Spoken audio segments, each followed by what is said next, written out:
नमस्कार, स्वागत है आपका हमारे चैनल पर। मैं हूं आपके साथ शिप्रा सैनी। बड़ी खबर, सुप्रीम कोर्ट के वकील और पीआईएल मैन के नाम से मशहूर अश्वनी उपाध्याय को जमानत मिल गई है। तो अश्वनी उपाध्याय को गिरफ्तार किया गया था हाल ही में। महज एक वीडियो के आधार पर उनकी गिरफ्तारी हुई थी, लेकिन उसके बाद से ही सोशल मीडिया पर लगातार ये ट्रेंड कर रहा था कि अश्वनी उपाध्याय को रिहा किया जाए। और अब आपको बता दें, दिल्ली की पटियाला हाउस कोर्ट में उनके इस याचिका पर सुनवाई हुई है, जिसमें उन्हें जमानत मिल गई है। यानी जिस तरीके से उन्हें फंसाने के लिए यह षड्यंत्र रचा गया था, उसके बाद इस पूरे मामले में सुनवाई हुई और पटियाला हाउस कोर्ट में दिल्ली पुलिस के वकील की ओर से यह कहा गया कि अश्वनी उपाध्याय के खिलाफ उनके पास कोई सबूत नहीं है। तो वहीं आपको बता दें, अश्वनी उपाध्याय की ओर से सीनियर एडवोकेट विकास सिंह, सिद्धार्थ लूथरा और प्रदीप राय पेश हुए, जिन्होंने उनका पक्ष रखा और फिलहाल कोर्ट ने उन्हें जमानत दे दी है। आपको बता दें, ये पूरा मामला हाल ही में भारत छोड़ो आंदोलन की वर्षगांठ का है, जब भारत छोड़ो आंदोलन की वर्षगांठ के मौके पर जंतर मंतर पर भारत जोड़ो आंदोलन का आयोजन जो है वो सुप्रीम कोर्ट के इन वरिष्ठ वकील अश्वनी उपाध्याय की ओर से किया गया था, जिसमें जाहिर तौर पर हजारों की संख्या में लोग पहुंचे थे। और ये आंदोलन जो है सुबह 10 बजे से 12:30 बजे तक चला, लेकिन उसके बाद सोशल मीडिया पर एक वीडियो वायरल हुआ, जिसमें कुछ भड़काऊ भाषण जो थे वो दिए गए थे। लेकिन ये साफ तौर पर दिखाई दे रहा है कि अश्वनी उपाध्याय ने जिस मंच से तमाम भाषण दिए हैं, जो बाकी लोगों ने भी भाषण दिए हैं, उस मंच से कहीं दूर का वो वीडियो है जो बाद में सामने आया, जिसको लेकर अश्वनी उपाध्याय को गिरफ्तार किया गया। आपको बता दें, भारत जोड़ो आंदोलन जो अश्वनी उपाध्याय की ओर से जिसका आयोजन किया गया, उसमें कॉमन सिविल कोड, जनसंख्या नियंत्रण, समान शिक्षा, घुसपैठ नियंत्रण, धर्मांतरण नियंत्रण कानून की मांग वो कर रहे थे और उसको लेकर ही उनका ये आंदोलन जंतर मंतर पर चला। लेकिन अचानक अश्वनी उपाध्याय को गिरफ्तार कर लिया गया, जिसके बाद से उन्हें रिहा करने की मांग लगातार तेज हो गई। लेकिन इस बीच तमाम वो सवाल भी उठे कि आखिर अश्वनी उपाध्याय को महज एक वीडियो में जो भड़काऊ भाषण दूसरे लोग दे रहे हैं, जिन्हें अश्वनी उपाध्याय जानते भी नहीं हैं कि आखिर वो कौन लोग हैं, उस आधार पर उनकी गिरफ्तारी हो गई। 6 घंटे तक उनसे पूछताछ की गई। लेकिन दूसरी ओर राजधानी दिल्ली में ऐसे न जाने कितने आंदोलन हुए हैं, फिर चाहे वो सीए के दौरान शाहीन बाग का आंदोलन हो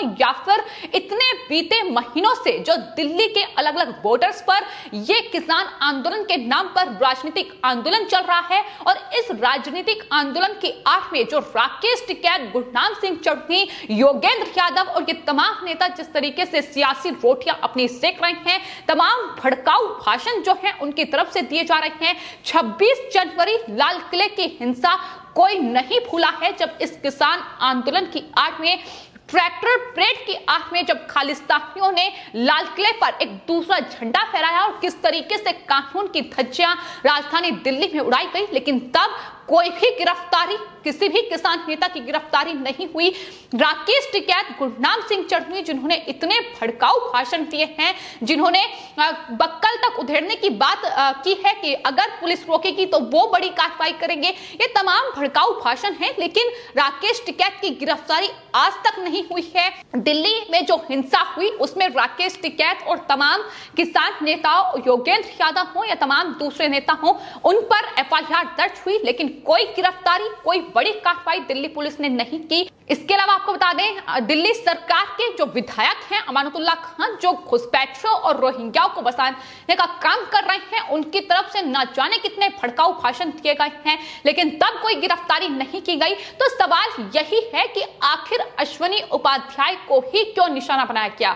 वो भी तब जब वो ये साफ तौर पर कह रहे हैं कि जो वीडियो सामने आया है, जो भड़काऊ भाषण दिए गए हैं, वो दरअसल उस वक्त वहां मौजूद नहीं थे। और वो भाषण जिन लोगों ने दिए हैं उनकी पहचान की जाए, उनकी गिरफ्तारी हो, ये मांग उनकी तरफ से भी की जा रही है। आपको बता दें, सुप्रीम कोर्ट के वकील हैं अश्वनी उपाध्याय, जो कि जाहिर तौर पर कानून की ताकत का इस्तेमाल करते हुए समाज सुधार की बात करते हैं, राष्ट्रहित की बात उनकी तरफ से की जाती है और बदलाव के लिए जाहिर तौर पर यह बात कर रहे हैं देश में बदलाव हो। लेकिन अब महज एक वीडियो के आधार पर ये जो लगातार वामपंथी जो दल हैं, ये तमाम लिबरल पत्रकार हैं, अब अश्वनी उपाध्याय की तुलना आतंकियों से भी की गई। लेकिन अब उन्हें जमानत मिल चुकी है, जो साफ तौर पर बता रहा है कि किस तरीके से कहीं ना कहीं भीड़ तंत्र ने ही उन्हें फंसाने की यह साजिश रची है। लेकिन अब उन्हें उनकी बड़ी जीत हुई है, जिस तरीके से दिल्ली पटियाला हाउस कोर्ट में ये जमानत उन्हें मिली है और इसको लेकर कई बीजेपी नेताओं की ओर से भी मोर्चा खोला गया, फिर चाहे वो कपिल मिश्रा हो या फिर मनोज तिवारी हो। कपिल मिश्रा ने अश्वनी उपाध्याय की गिरफ्तारी के बाद से ही उनकी तरफ से साफ तौर पर यह पूछा जा रहा है कि आखिर राकेश टिकैत और तमाम ये तथाकथित किसान नेता जो लगातार हिंसा भड़का रहे हैं, लगातार भड़काऊ भाषण दे रहे हैं और ये साफ तौर पर धमकी सरकार तक को दे देते हैं। और उसके अलावा आपको बता दें, फिर चाहे असदुद्दीन ओवैसी के भाई अकबरुद्दीन क्यों ना हो, वो विधानसभा में बैठकर 15 मिनट में हिंदुओं को खत्म करने की धमकी देते हैं, लेकिन उन पर कोई कार्रवाई नहीं होती है। इसके अलावा कोरोना फैलाने वाले मौलाना साद को मनाने के लिए खुद एनएसए अजीत डोभाल को जाना पड़ता है। तो ये तमाम सवाल हैं जो लगातार उठ रहे हैं कि आखिर इन पर कड़ी कार्रवाई क्यों नहीं होती है, आखिर क्यों अश्वनी उपाध्याय पर महज एक वीडियो जिसमें भड़काऊ भाषण दिए गए हैं जाहिर तौर पर, लेकिन वो भड़काऊ भाषण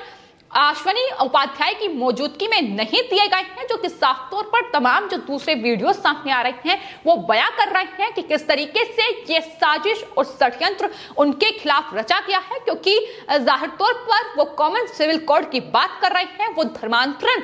कानून की बात कर रहे हैं, वो ये बात कर रहे हैं कि जनसंख्या नियंत्रण कानून देश में लाया जाए और जो अंग्रेजों के कानून हैं उन्हें खत्म किया जाए, समान कानून सबके लिए होना चाहिए। ये मांग उनकी तरफ से हो रही है, राष्ट्रहित की वो बात कर रहे हैं। लेकिन देश में कुछ लोग ऐसे बैठे हुए हैं जिन्हें राष्ट्रहित की बात हजम नहीं होती है, फिर चाहे उसमें कुछ विपक्षी दल हो या फिर ये तमाम लिबरल और वामपंथी दल इस तरीके से हिंदुस्तान में बैठकर ये पाकिस्तान का गुणगान करते हैं। तो ऐसे में क्या अश्वनी उपाध्याय के खिलाफ ये षड्यंत्र रचा गया था, ये सबसे बड़ा सवाल है। लेकिन फिलहाल अश्वनी उपाध्याय के खिलाफ लगातार जो आवाज उठाई गई उसे सफलता हासिल हुई है। आपको बता दें, बीजेपी नेता कपिल मिश्रा की ओर से अश्वनी उपाध्याय की गिरफ्तारी के बाद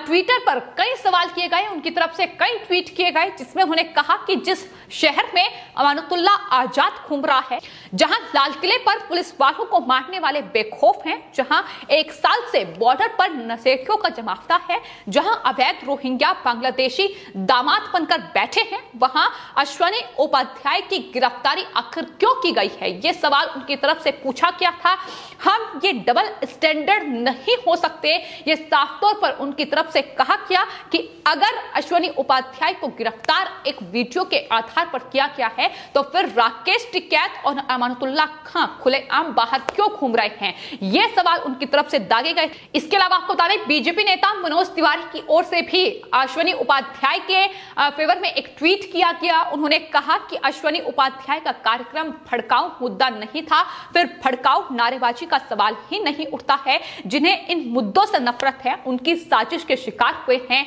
ये वकील अश्वनी उपाध्याय। कानून नारे लगाने वालों को चिन्हित करे और अश्वनी को तुरंत न्याय मिलना चाहिए, ये मांग उनकी तरफ से भी की गई थी। और अब अश्वनी उपाध्याय को जमानत मिल चुकी है, लेकिन सवाल वही है कि अगर इस तरीके से कानून का भी डबल स्टैंडर्ड होगा, अगर इस तरीके से पुलिस भी डबल स्टैंडर्ड दिखाएगी तो कहीं ना कहीं मुश्किलें देश के लिए बढ़ेंगी। सबके लिए समान कानून होना चाहिए, जिसकी मांग अश्वनी उपाध्याय कर रहे हैं। लेकिन जो षड्यंत्र उनके खिलाफ रचा गया था और जो साजिश रची गई थी उसका पर्दाफाश होना जरूरी है, वो लोग चिन्हित होने जरूरी हैं जिन्होंने ऐसे भड़काऊ भाषण दिए। अश्वनी उपाध्याय ने साफ तौर पर कहा था कि राष्ट्रहित उनके लिए सर्वोपरि है, लेकिन इस तरीके की भड़काऊ बयानबाजी करके नहीं, बल्कि तमाम कानून के दायरे में जो मांग वो कर रहे हैं वो जायज है। जिस तरीके से उन्होंने भारत जोड़ो आंदोलन का आयोजन किया, जिसमें साफ तौर पर उन्होंने कानून का पालन करते हुए तमाम जो मांग है वो अपनी रखी, लेकिन अब जिस तरीके से उनकी गिरफ्तारी की गई वो सवालों के घेरे में है जाहिर तौर पर, और दिल्ली पुलिस भी घिरी हुई है। सवाल दिल्ली पुलिस पर भी उठ रहे थे और आज पटियाला हाउस कोर्ट में दिल्ली पुलिस के पास उनके खिलाफ कोई सबूत नहीं था, इसके बाद उन्हें जमानत मिल गई। और जिस तरीके से किसान आंदोलन की आड़ में रेप की घटनाएं हो रही हैं, तमाम वो लगातार घटनाएं सामने आ रही हैं जो कि किसान आंदोलन की आड़ में की गई हैं, फिर चाहे वो राजधानी दिल्ली में हिंसा की बात हो या फिर किसान की हत्या का मामला क्यों ना हो या रेप की घटनाएं क्यों ना हो, वो लगातार इस किसान आंदोलन की आड़ में की जा रही है, लेकिन उन पर कार्रवाई क्यों नहीं है। जो देश को धमकी दे रहे हैं, जो देश के प्रधानमंत्री को धमकी दे रहे हैं, जो देश में जंग होगी, युद्ध होगा, इसकी धमकी उनकी तरफ से दी गई है। और महज एक वीडियो के आधार पर अश्वनी उपाध्याय की गिरफ्तारी आखिर कितनी जायज है, यह सवाल हर कोई अब पूछ रहा है। फिलहाल आपकी इस पूरे मामले पर क्या राय है, हमें कमेंट बॉक्स में जरूर लिखें और चैनल को सब्सक्राइब करें। धन्यवाद।